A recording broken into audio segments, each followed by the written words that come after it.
we are going to discuss the Declaration of Independence, a document that every American citizen should try to understand, and one that, like other great works, should be read carefully and discussed thoroughly in every school in this country. We will not be able to cover the whole Declaration of Independence, though it's only 2 pages long. It is too much to discuss thoroughly in 2 hours. We'll spend a few moments on the opening paragraph, a few moments on the closing paragraph, and then we will devote all the rest of our time to the first 5 lines of the second paragraph, beginning with the words, "We hold these truths to be self-evident, that all men are created equal," and so on. In those lines, almost every word counts, and that is why we should pay very close attention to all the important words. It will take us the better part of 2 hours to achieve a clear understanding of these ideas. To do so will require all of us to use words with maximum precision. That is difficult to do, and most people, most students, are not accustomed to doing it. In the questions I ask you, I will try to be as precise as possible in my use of words, and I will try to get you to be precise also in your use of words, so that we can achieve a clear understanding of the ideas expressed by those words. That is a very instructive exercise, and the Declaration of Independence is an ideal text to perform that exercise on. In the course of the discussion, difficult questions will confront us, to which none of us will know the answer. That is fine. Such questions are good questions, for they keep our minds actively engaged in the pursuit of answers. In this case, a close analytical examination of a very rich, a very significant, and a very difficult text. The Declaration, as you know, was signed and promulgated on the 4th of July. You all know that, 1776. But what you might forget is that a little earlier, in June or late May of 1775, the colonists were in battle with the redcoats of King George III, and they fought a battle at Concord Bridge. So the war between the colonists on this side of the Atlantic and Great Britain, the King's troops, had begun almost a year before the Declaration was published. That war, in the history books that you've read, or other history books that may not have read, sometimes carries this one of 4 names. It is sometimes called the Revolutionary War. It is sometimes called the War of Rebellion. It is sometimes called the War of Independence. It is sometimes called the War of Secession. I repeat those 4. Revolutionary War, War of Rebellion, War of Independence, War of Secession. Please look at the first paragraph while I read it to you, that first paragraph, because what I want you to tell me as I read it, in the light of the words of that paragraph, as you look at the words carefully in that first paragraph, which do you think is the best of those 4 names, the most appropriate name for the war that was going on?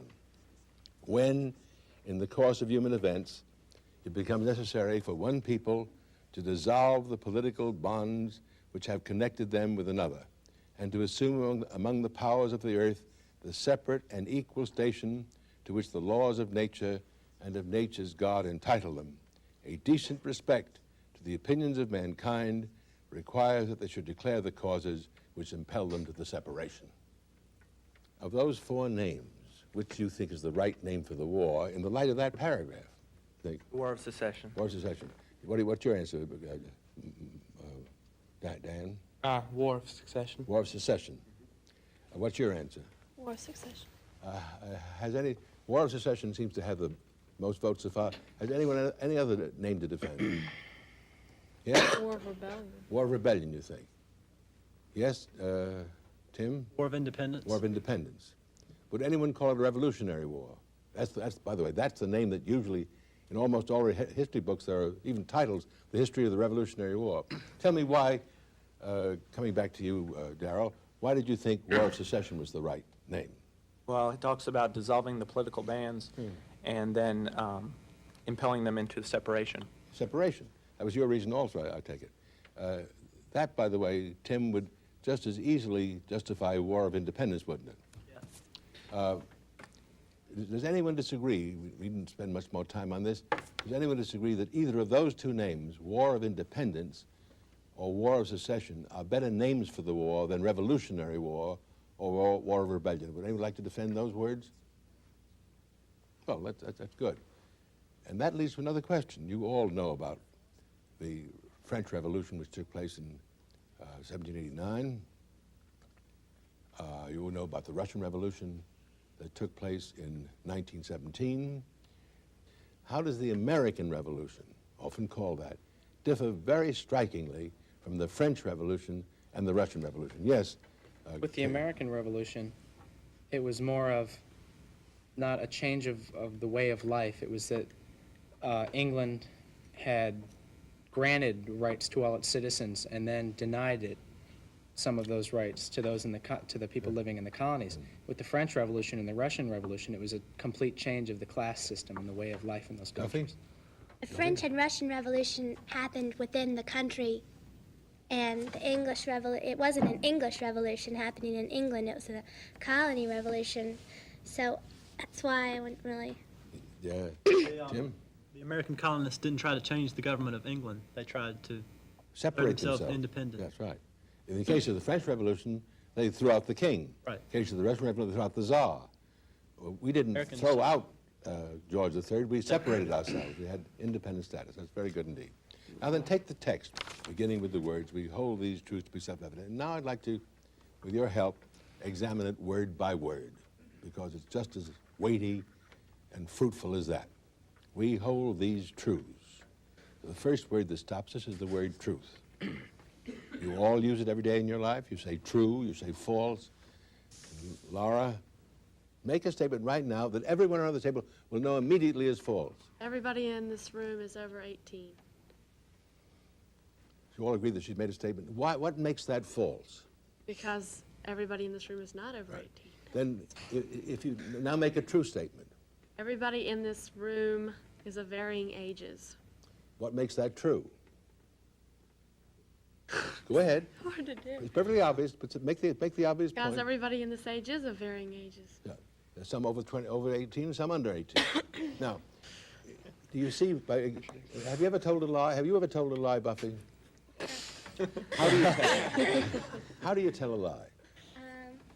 What is involved in telling a lie? Which is the opposite. Deception. Pardon me? Deception, right? No. How do you tell a lie? Oh, you don't tell the truth. How do you? You make something up. No. You have to answer the question a little more precisely. When you tell a lie, what are you saying to somebody else? You want me to give me an example? Don't tell me a lie. Just tell me what you do.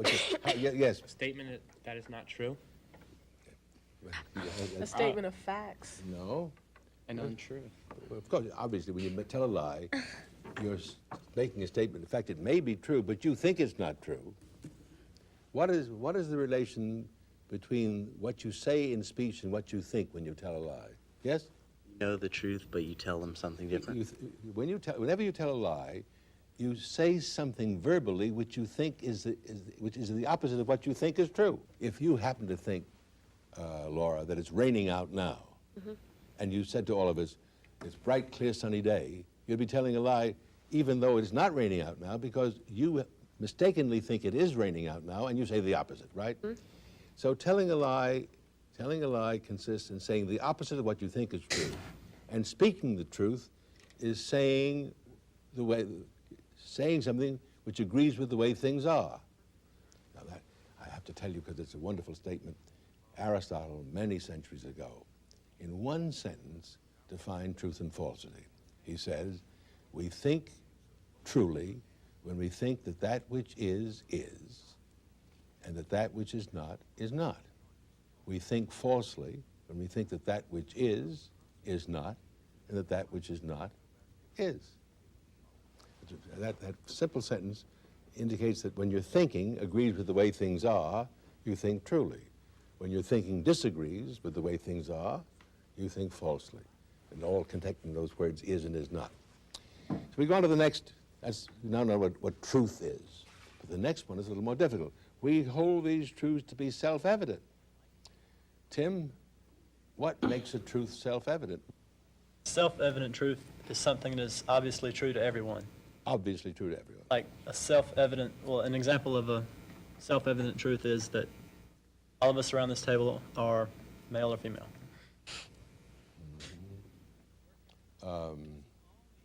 I think that's not a good example of self-evident truth, though it is something we obviously all agree about.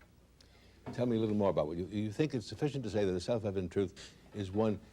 Suppose for a moment that someone said, I don't agree with that. There are some people around the table that are neuter.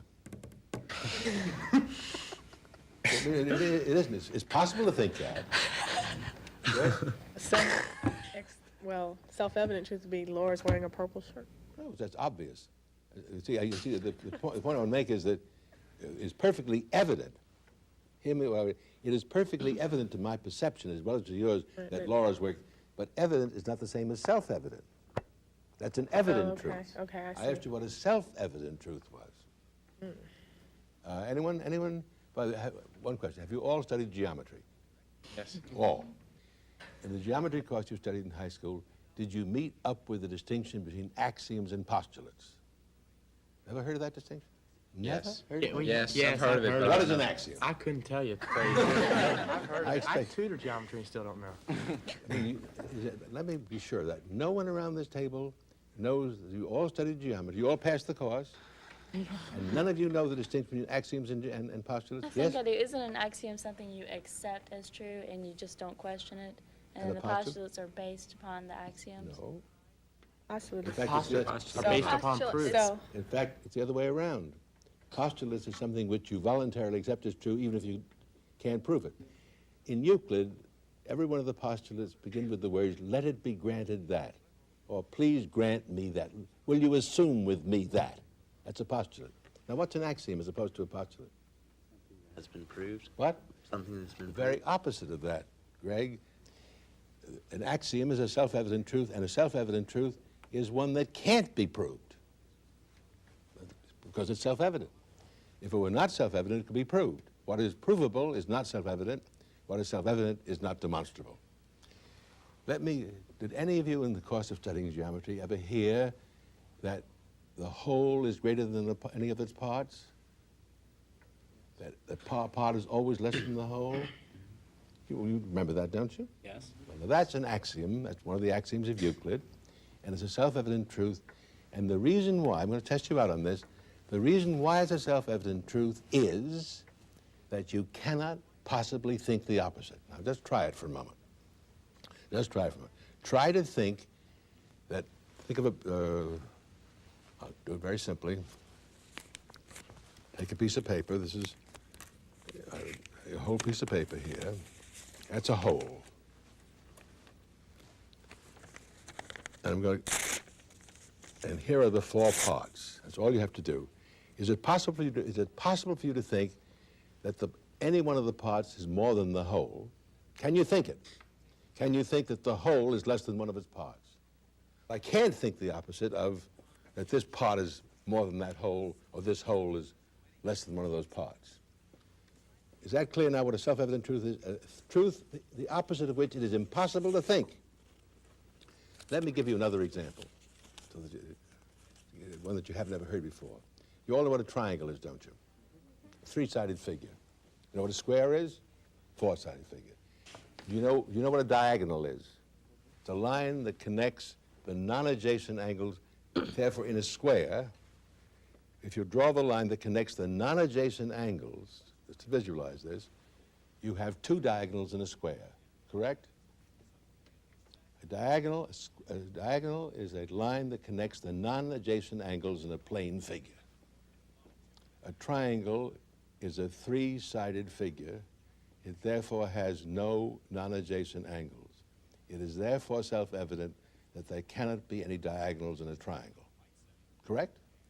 You can't think of a triangle as having diagonals because of what you understand a diagonal to be and what you understand a triangle to be. Is that clear? There's just strikes you. You can't think the opposite. Now then, let's go back to Jefferson. He says, we hold these truths to be self-evident, that all men are created equal. Now, a hard question. I will tell you at once, that is not self-evident. You will tell me, if you can, what one word in that statement makes it not self-evident. It can become self-evident if we drop that one word out. What is the one word we must drop out to make it self-evident? Yes? Equal. Equal. Created. Why we must drop the word, not equal, we lose the sentence entirely. But why must we drop the word created out? Please, Alan, if you can explain it. Because all men aren't created, they aren't born equal. Some are missing legs, some are missing eyes, et cetera, et cetera. I mean, that's just an easy thing for people to see. So it's not self-evident because you could think.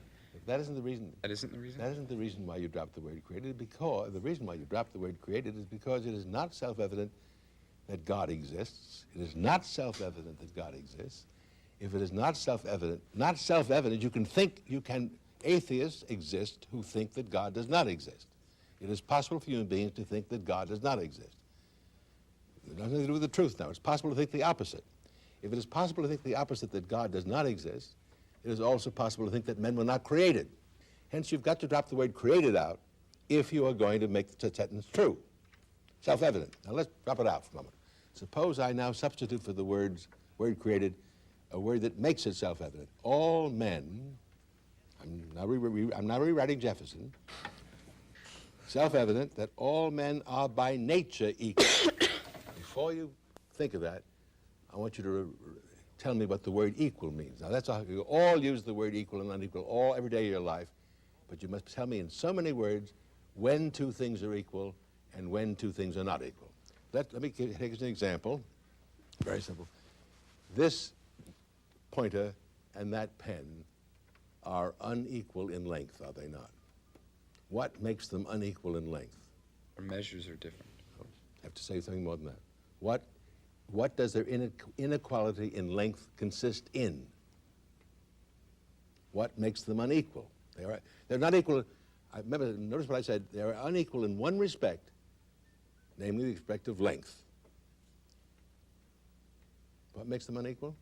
Longer than the other. One is longer than the other. One is more and the other is less in length, correct? It's as simple as that. See, now then, if two things are unequal, follow now, if two things are unequal in a given respect, when one is more and one is less in that respect, when are two things equal, Dan?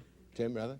They're the same. In a given, not the same, when one is neither more nor less in that respect. Now then, if that's what the word equal means, let's come back to the sentence. We hold these truths to be self-evident, that all men are by nature equal, which means that all men are neither more nor less in a certain respect. In what respect is it true? In what one respect, only one, is it true that all human beings are neither more nor less? Right. What? Human. That's right, absolutely right. It's the only respect. The statement that all men are equal has only one truth to it, namely, in the respect of their common humanity, as being all members of the same species, all human, no one more or less human, they're all equal, right? Right. So we've got a self-evident truth here. How about the next one? That they're endowed by their nature with certain unalienable rights. Leaving aside the question of self-evidence there, I want to know two things. If the rights that Jefferson calls unalienable are rights that human beings have endowed in their nature, are unalienable rights the same as natural rights?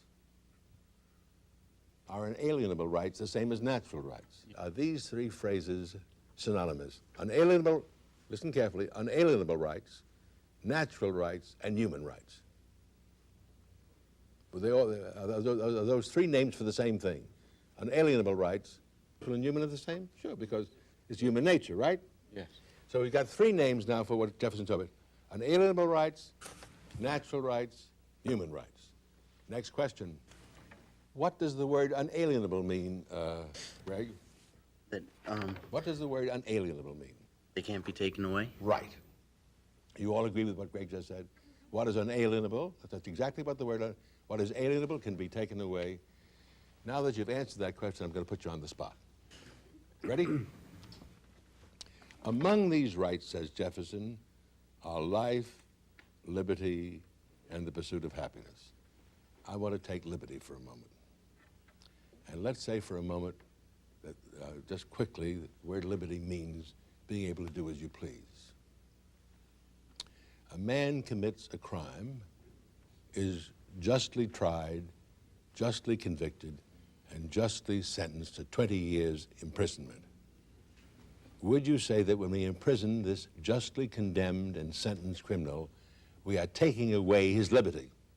Yes, Then Jefferson is wrong, then the liberty is not unalienable. that's correct. You think that so? Well, Yes, yes, yes? You opening your mouth? I was about to, but no. Well, keep on opening. Wait, you said, all right, you said that the man is like thrown away. I mean, Greg helped us by saying unalienable means a right that can't be taken away. So I gave him an example. We take a man who's a criminal, try him justly, sentence him justly to 20 years in prison. We obviously he's taken away his liberty, have we not? yeah, but he's But he's taken away somebody else's right, and that, I mean, he's broken the law, Yeah, that's correct. and It he's still taken. leaves the question very difficult to answer. Have we not alienated or taken away what Greg says can't be taken away because it's called the right to liberty is unalienable? We have, but not unjustly. I did not say that, but maybe we've done it justly, but if we do it justly, then it is no longer an unalienable right, correct? It can't be both alienable and unalienable. What do you do about that? I was going to say he forfeited his liberty. Oh, very interesting indeed. He gave his liberty up. Tell not- me about, I'm delighted to have you use the word, Buffy. What do you mean by forfeited? Well, he. Go ahead. I don't know, but he. Well, by you doing said it, that. didn't you? By doing that, he committed an You evil committed a act. crime. Huh? So yeah, so he's putting his liberty on the line by doing that, and he knows that maybe it's against somebody's pursuit of happiness. Yeah. So he has given up his right to claim his liberty. I'll come back to you in a moment. Tim? I think we need to further qualify unalienable to mean that it can't be taken away by another person. Perhaps the criminal forfeited the liberty himself. Well, that's what Buffy said. So, now, but the question I want to ask both of you now, all of you listen to this, please, because I want you to come in on this. Both Tim and Buffy have helped us along by saying that unalienable right has been not taken away so much as forfeited, given up by the Criminals Act. The next question is, has he given up the right or the exercise of the right? Has he given up the right? Now, before you answer that question, think of the 20 years being over, and he comes out of prison. What has been restored when he's released from prison, the right or the exercise of it? Exercise. So what's taken away is not the right, but the exercise. Right. Right? So the right is inalienable. Now then we come to the more difficult question. Chris, and I hope you'll get help from your colleagues on this, because when we sentence, this man has now committed a capital offense. He has killed somebody, committed murder in the first degree. He lives in a state in which the sentence of first-degree murder is electrocution. We take away his life. Do we take away his life or the exercise of his life? Chris? In that case, do we take away his life or the exercise of his life? Take away his life. In that case, his life can't be restored, can it? Cannot. Does this business, if his right to life is unalienable, even though he's forfeited it by his act, isn't the case of capital punishment different from the case of imprisonment? Yes. What view if I asked you the hard question, suppose I ask you all to tell me, how do you stand on capital punishment, for or against it? How many for? How many against? Why for? Why for? Did you say for? Because if a man takes someone else's life, he deserves to die. Why against? I'm against because if I take your life and then he punishes me by taking my life, he's doing nothing any better than what I was doing. Except that you took his life unjustly, and he's justly punishing you. He's the Well, judge. Who is to judge If you that? consider Well, no, the Yeah. court. taking Well, some, that is if a you person. consider it just to take someone else's life, Yeah. seems to me that you're breaking your own rules. Yeah. You can't kill and then you turn around and kill somebody. I mean, take it But- apart. but- Take You it can apart. take somebody's liberty away and give it back, but if you kill No, somebody's, what you get away, you take away the exercise. right. But get you back can the never exercise. take the exercise of a life away. Right. And I'm for it. So I think, once I'm for capital punishment. So I think once somebody kills somebody, that life imprisonment doesn't Not near really enough because- ever, Yes, If we said the right was unalienable, then we can't take his life away, so it's wrong. Yeah, but I'm not doing this by the Declaration of Independence. but you see, either these rights are inalienable or they're not. Jefferson is saying flatly that natural rights and human rights, which are the same thing, are rights that can't be taken away, even justly. And yet, we've solved the problem, I think, in the case of liberty by saying the right is not taken away. The person, by committing the crime, has forfeited his exercise of the right, and when his term in prison is over, the exercise of the right is restored. That's easy. The case of capital punishment is more difficult. I'm confused on the definition of right. And if you could just explicate that a little bit more. I'm glad you asked, and I'm going to postpone the answer for a moment. You certainly have every right to know what the word rights means. Bill of Rights. Among the certain inalienable rights, and the word right, by the way, occurs twice. It occurs in the, I want you to notice the two places where it occurs, and it doesn't mean that, very good to ask the question, because the word occurs twice, and in the two occurrences, it has different meanings. You're looking at it where it says there are certain unalienable rights, correct? Among these are. About 5 lines down, it says, when any form of government becomes destructive of these ends, it is the right of the people to alter and abolish it. The question is whether the word right used in that second sentence has the same meaning as the word rights in the first sentence. Follow me? We'll come back to that, if you will, in a moment. But let's stay leaving the word rights hanging in the air for a moment. That's a very difficult word. It's going to take me a little time to get to it. I have to be patient. That to secure, I come back. Certain unalienable rights, that among these rights are life, liberty, and the pursuit of happiness. And now I come to the most difficult words of all, the pursuit of happiness. I'm going to ask a very hard question. Do you think the right to life and the right to liberty are rights in the same sense, still leaving the word right to be examined? That the right to life and the right to liberty are rights exactly in the same sense as the right to the pursuit of happiness? Or is there a shift in meaning when it goes from life and liberty to the pursuit of happiness? Anyone on that one? It becomes more precise as you go on down with life, liberty, and pursuit of happiness. With liberty, with life comes liberty, comes pursuit of happiness. Pardon me? What did you just say? With life comes liberty. With liberty comes the pursuit of happiness. What you're saying, if I understand you, Tom, you're saying life and liberty are means to the pursuit of happiness. If you say from them comes, what the end comes from the means, you're saying the difference there is that in one case, Jefferson is naming an end, the pursuit of happiness, when he talks about that, and in the other case, he's naming means to the pursuit of happiness, since no one can pursue happiness without life, and no one can pursue happiness without liberty. So let's take what you're saying, and I think that's a good steer, and I'm going to rewrite the Declaration a little more now. By the way, I'm just improving on Jefferson a little bit. I want to expand that sentence. I want to expand that sentence as follows. All men are endowed with certain by nature, with certain unalienable rights, that among these are life, liberty, and a number of other things that are means to the pursuit of happiness. Now, that are means to the pursuit of happiness, as life is and liberty is, other things too, the crucial word now is happiness, and the word that goes along with it is pursuit. But first I must tell you two things.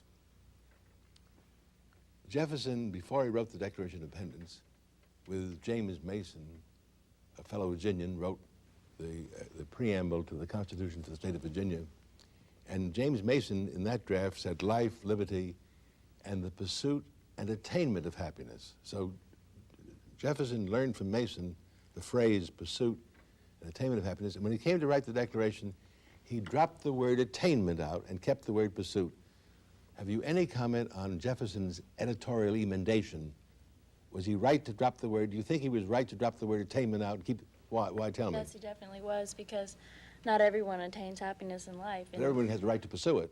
Yes, but, The right to attain it is more than anyone can get. No Right. government could secure that right, could they? right, it's very ideal. They could secure the right. No, they could. A government could secure the right to pursue happiness. It couldn't secure the right to attain it, could they? So Jefferson was. Now, the other thing I want to tell you is that this phrase, life, liberty, and, is also to be found in a great English writer that Jefferson knew, that many of the phrases of which come into the Declaration. That's John Locke, who in 1768 wrote a book called Second Treatise on Civil Government. And there, John Locke talks about natural, doesn't call them unalienable, calls them natural rights, which is a life, liberty, and property. Life, liberty, and property. And Jefferson dropped the word property out and put the word pursuit of happiness in its place. So that's a very crucial phrase in our Declaration that occurs nowhere else in the world. That requires us to look at the word happiness, because we can't understand what the Declaration is saying unless we understand what the word happiness means, correct? Mark, what do you think the word happiness means? When you use the word, I want to be happy, or I have been happy. I'm not happy now, but I was happy yesterday, or I was happy last year, but I'm not happy this year. When you say that, what do you mean by what do you mean by the word? Pleased with the way I am at the moment. What makes you pleased? What makes you pleased? Everything. Oh, you have to say a little more than that. When are you displeased with the way you are? What gives you displeasure?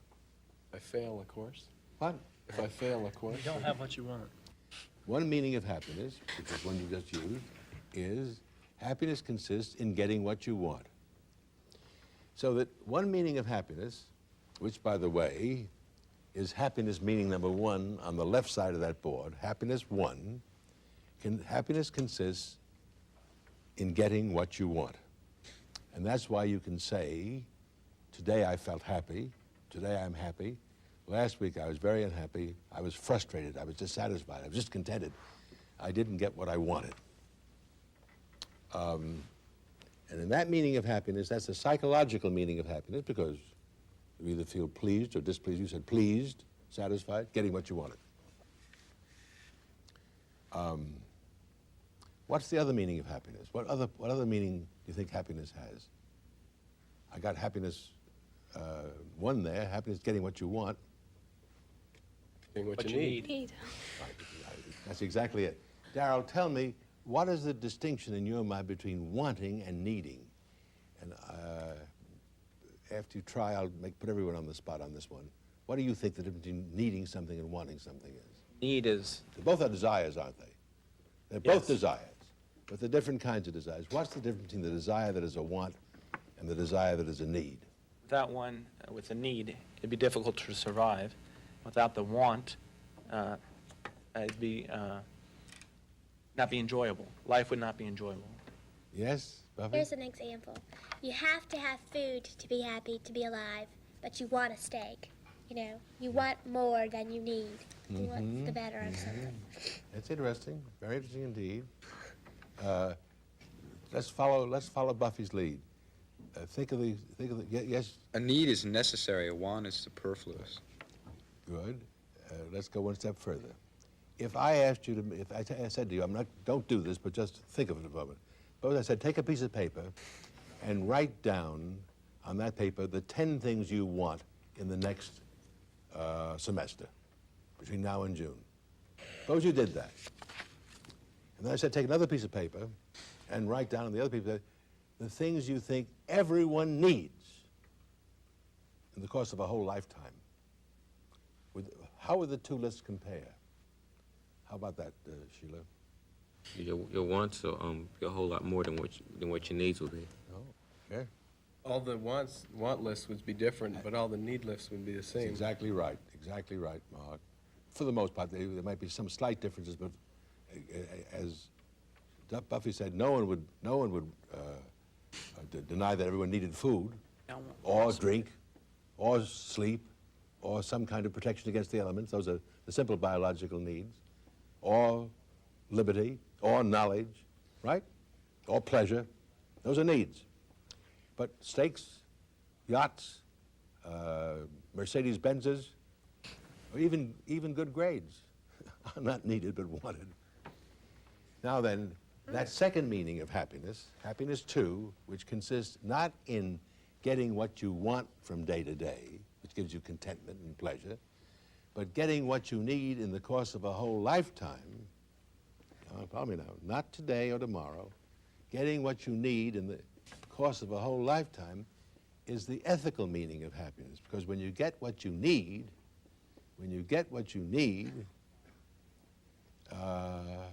you have all the real goods. Things you need are really good for you. You can't need anything that's not really good for you. You possess all the real goods that a person should have. Which of those two meanings? Meaning one is the psychological meaning, in which you could be happy one day and unhappy another. Meaning two is the ethical meaning, or moral ethical meaning, in which a happy life as a whole is a good, morally good life, made morally good by your having all the things that every human being needs. Which do you think Jefferson means when he says the pursuit of happiness? Which do you Happiness two. what? Two. Clearly, it must be. Why must it be two, Tom? Why must it be two? Sitting there talking about What is? If someone said, no, it's one. How would you argue against him? How would you show he couldn't possibly be right by saying it's the first meaning? Yes. Because it'd be impossible for a government to satisfy everyone's wants. Exactly right. It'd be impossible to do that, because you and I might want conflicting things. Might we want? If I got what I wanted, you could get what you wanted. But there's no conflict in our needs. The government can secure both your needs and my needs since they're the same. So Jefferson must have meant the ancient meaning of happiness, which is the meaning of a whole good life. And let me take that sentence again. We are endowed with certain inalienable rights, among which are life, liberty, and anything that any human being needs in order to achieve a morally good life. Now I want to come back to the good question that Darrell asked. You want to know what rights are. The text doesn't help us on this one, but we've got enough of the discussion now to find out. You and I and every other human being has a right to what anyone needs, and has a right to what any human being needs, not what any human being wants, has a right to what any human being needs in order to lead a good life. Natural rights are rooted in natural needs. If there were no natural needs, there'd be no natural rights. That clear? Answer your question? Yes. Now then, do you think that's the same meaning of the word rights down a little below when Jefferson says, when a form of government becomes destructive of these ends, it is the right of the people to alter or abolish it? Is that a right in the same sense as a natural right? Or does the word right have a different meaning? It's a different meaning. They don't have a right in the same sense in which a right is based upon a natural need. We don't have any natural need to alter and abolish governments. That's not a need like hunger, the hunger and drink and need for liberty. But the word right there means it's correct, it's all right, it's justified. You follow the point there? Let me read. Prudence indeed will dictate that governments long established should not be changed for light and transient causes. And accordingly, all experience hath shown that mankind are disposed to suffer while evils are sufferable than to right themselves by abolishing the forms to which they are accustomed. But when a long train of abuses and usurpations, pursuing invariably the same object, evinces a design to reduce them under absolute despotism, it is their right, it is their duty to throw off such government and to provide due guards for their future security. Now, in that sentence, something new has happened. What new word, Jefferson has said a little earlier, 10 lines up, that when a government doesn't secure the rights of its people, they are justified in overthrowing it or altering it. Now he says something different. What does he say different? Duty? Their duty to overthrow? You've got the right answer. He said their right and their duty. If I understand this, I imagine yourself going home to your parents and saying, if this government is if the government of the United States is unjust, I am morally obliged to try to overthrow it. That's what Jefferson's saying, isn't he? What do you think about that? Well, why, in what way are you morally obliged, your duty, your moral duty, to overthrow an unjust government? Yes? Because if it's unjust, then it's breaking your moral rights, so like your unalienable rights. So you're morally obliged to overthrow it because it's breaking your moral rights. You're very close to it. See, I'll come back to you. Did you understand what he said in the first place? Did anyone want to ask him a question what he means? Did you understand what Marx said? Say it again, Mark. Try it again. Try it again. Okay. If the government is unjust and it's breaking your... If it's unjust because it's your unalienable transgressing your basic human rights, right? Which are your moral rights, so you're morally obliged to overthrow the government. That's very close to being it. Yes, Chris? If there's injustice going on by taking away of your rights or other people's rights, if you don't oppose it, Yes. then you are like an accessory to that injustice. You're giving your consent by not doing anything about it. Almost. Yes? It's hard to violate your needs. Yes? And so you have a should, in order to survive, do something about it.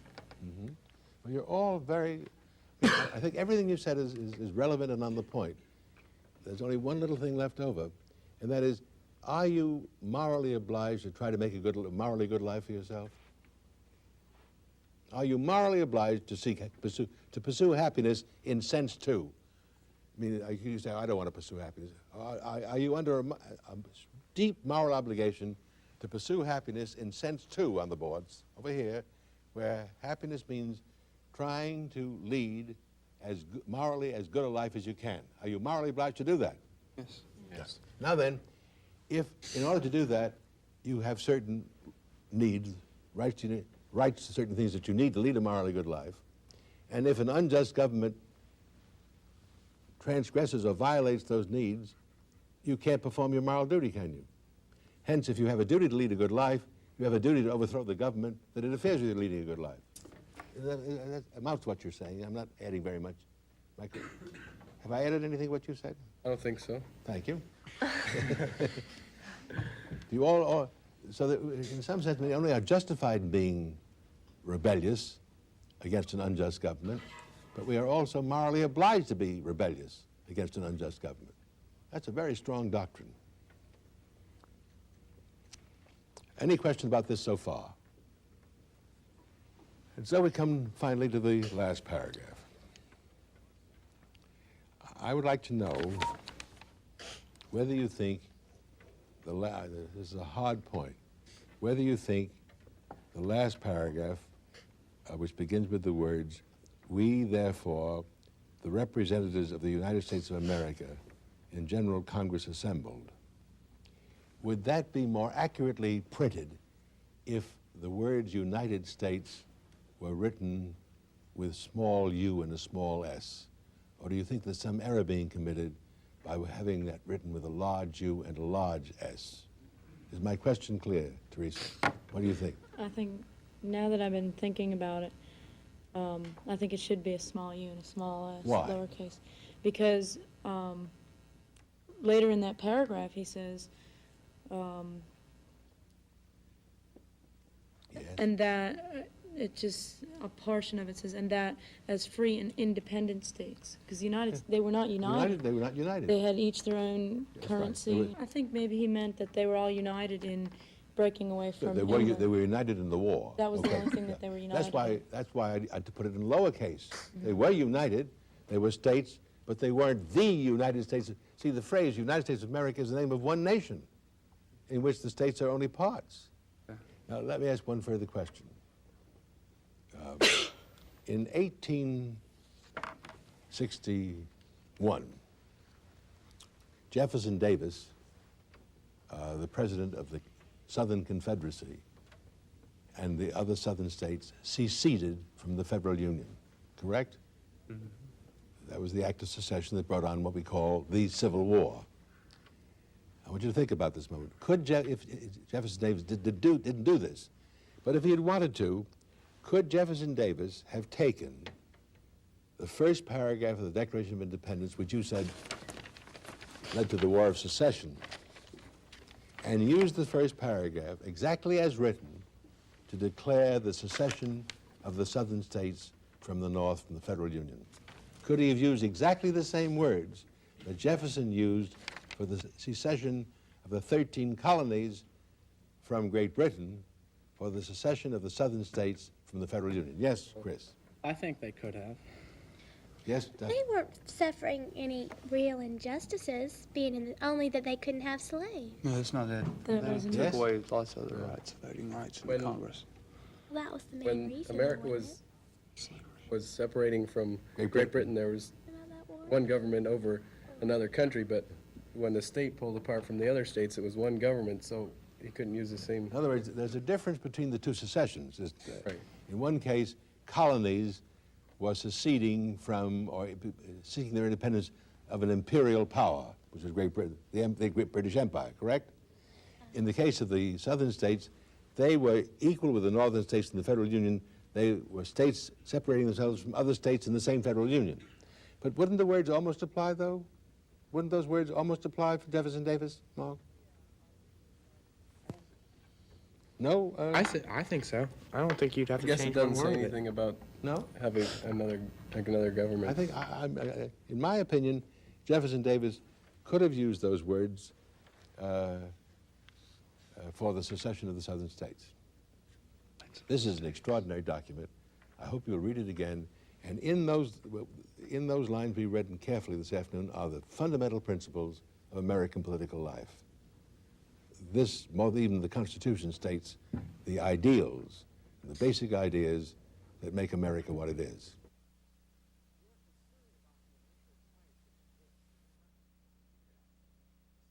The seminar you just witnessed on the Declaration of Independence is not a typical seminar. It's a very special one because it's a very special document, quite different from the reading of books or chapters in books, and because the concentration here in this particular seminar is really a word-by-word examination of a few lines, which is not what happens in most seminars, but the purpose of this seminar is really to get future citizens to understand, I think, the single great document in American history, the document that lays down the principles of our constitutional government, that every American citizen should have read, studied, and understood carefully in order to be a citizen. And that we are not doing, obviously. Yet, also, in the very short time, we didn't do it perfectly, but we did, I think, come to a fairly good understanding of some basic notions in this text, and I thought they were very good indeed in making that distinction between the right and the exercise of the right, and what unalienable was, and what they had to say about capital punishment. They were very good, even though the diagram on the board helped them on needs and wants. Nevertheless, they were very good on needs and wants when that came to the front. So I think they did extremely well in handling a difficult text on a word-by-word and line-by-line basis, which is the purpose of this particular seminar, and is not duplicated in any other case. The second thing I want you to observe is how, in my judgment, poorly geometry is taught today. They've all taken courses in geometry, and not one of them knew what an axiom or a postulate was. That's not their fault. It's the fault of the textbooks they use, which don't represent geometry as it should be taught, now connected with other parts of mathematics. But the advantage, see, if you introduced great book seminars into your schools at some point in the junior or senior year, you'd have them read the first book of Euclid, which is the beginning of the principles of geometry. And it's a highly discussable book, all kinds of questions to ask about the axioms and the postulates and the demonstrations, the constructions and so forth. And they'd understand something about mathematics they would never understand from a mathematics class, I assure you. But it was perfectly obvious that the basic notions of axiom and postulate were not within their range at all. Have you any questions? It's an observation. One of the youngsters in that group who did not answer the question is an excellent mathematician and placed third in the state. Yeah. State math contest. It certainly demonstrates your point. Yeah. If I can say something as a geometry teacher. They have geometry in the 10th grade. And I think that the need for us to cover a substantial amount of material sometimes does not give us the time to do the things that we would really like to do in a geometry classroom. And therefore, by the time they are in 12th grade, I'm also teaching an advanced mathematics class now with 12th graders that I know those students had this material when they were in a 10th grade geometry class. But I almost have to teach it all over again. Isn't there something wrong about that? Don't you think? It's frustrating, yes. Well, it seems to me it's almost pointless. The whole point of studying geometry is not to carry around you for the rest of your life the demonstrations that you can do on examination, but to know what a demonstration is, to know how a postulate, a definition, and an axiom works in a demonstration, and what those. In other words, to understand the essence of the mathematical method. That's what's good for the mind. You see, and that seems to be not what's happened as a result of studying geometry. They learn particular demonstrations, they can solve problems, but that isn't very important because they'll forget those very quickly. And logic has been taken out of geometry, Completely. which is unfortunate. I know. Geometry was a model piece of logic for them to learn, you see. Question? Do you think computers can help take care of some of the basics that, like, reinforce? Well, computers will never do what I want done. The computers will be very helpful on the coaching side. That would eliminate us from having to teach so many basics. If the computers took over the coaching of the rudimentary mathematical skills, it would leave the mathematics teacher the time to talk about what's essentially important, what mathematical thinking is. I mean, what you ought to get from mathematics is the models of thinking that mathematics, it's the great, most beautiful exhibition of how the human mind can work with rigor. I mean, nothing is as rigorous as mathematics. And to have a taste of that rigor and understand what that rigor is one of the great advantages of studying mathematics, which is lost if it isn't done, you see. Well, I was pleased to see today that once you instructed the students that you were going to almost read it word for word, that they warmed to that approach fairly quickly and did a fairly good job with truth and equal and unequal, and that's encouraging to see as a history teacher. I think so too. Having dealt with this document. And it's too infrequently done. I would wager that in very few classrooms is that word-by-word approach to a difficult text made. But they did it today. They did today, yes. I wanted to ask you something with regard with that, and I found myself a little bit frustrated because I felt that you had a very focused idea of what you wanted to do and were making judgments about what to spend time on. No question about that in this case, because in this case, my aim was to have these 10 lines well understood. It wasn't an open discussion in the sense of anything goes. I wanted to be sure that every crucial word in that text, which is so essential, was examined and understood as well as it could be understood. And I think that happened. If they didn't understand something, I'd say, well, I'd force them to try to understand it right then and there. In other words, I'd follow it up. The seminar would not be enough. I'd go through a written exercise and an oral exercise with them, because what I want to do here is to have them understand something they didn't understand before. I thought there were a couple of points where that would be useful. The one that I was struck by particularly was this question of created, and one of the students did come back to it and say why, and you said that you felt that that was part of the rhetoric of the time. You made a judgment that that word wasn't worth dealing with in this particular context. My only point about it is not that it's false, but that it removes, it doesn't enable, it stops Jefferson from saying it's self-evident. Because whatever can be doubted is not self-evident. And God's existence can be and has been doubted. And that men are created, not evolved, has been doubted, you see. And so I just want to call attention to the fact, not that it's false, but not self-evident. Follow me? And that's very important to understand. It's important to understand there are only I would guess there are probably not even 24 in the whole range of human learning There are not even 24 self-evident truths. Many of them in mathematics, as a matter of fact. Most of them in mathematics, but there are some in moral philosophy, some in metaphysics. I'll give you a metaphysical self-evident truth, namely, only the actual acts, which I mean, a possible rain shower can't wet you. Only an actual one. It's very simple, isn't it? But it's self-evident. There are a few like that, but not many, and it's important to recognize them, you see. And by the way, they all saw quickly that triangle one, didn't they? Yes. Got it at once. It's very, very important to have them get that as a model, because they often say that's self-evident when it isn't self-evident, as Jefferson did himself. I think one of the things that's intriguing about a seminar is that the director has to, at some level, be satisfied that thoughts are incompletely learned. Oh, sure. For example, the issue of the exercise of liberty as opposed to liberty. The right to You know, it. I didn't feel that I understood it. I wasn't sure that a fair number of students understood it. And how do you, as a seminar director, decide we understand it enough to go on, we understand it enough that it will come up later in their lives, or I need to stop and go on with this? I don't know the answer to that question. It's pragmatic. You have 2 hours or some part of 2 hours, and if you really pushed any one of those points for all it's worth, it would take much more than 2 hours to do it, you see.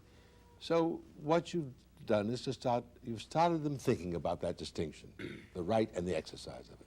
Well, that will grow. It'll come up in other cases. If you stayed with that to push it to its the full measure of its understanding, you would, I think, not get through all the points you wanted to cover, you see.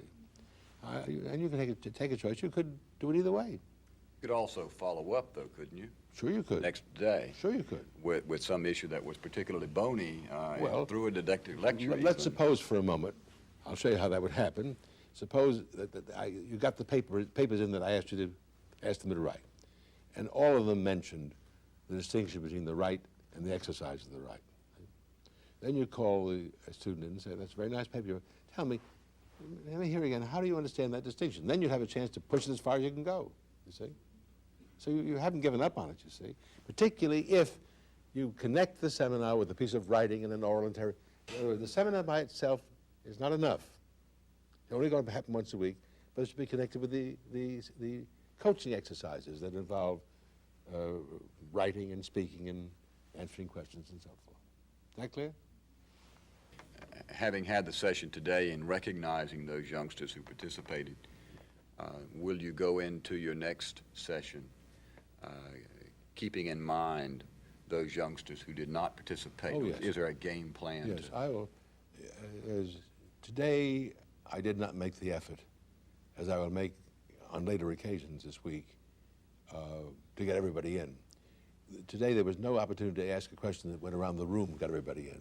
Other books, other discussions will present that opportunity.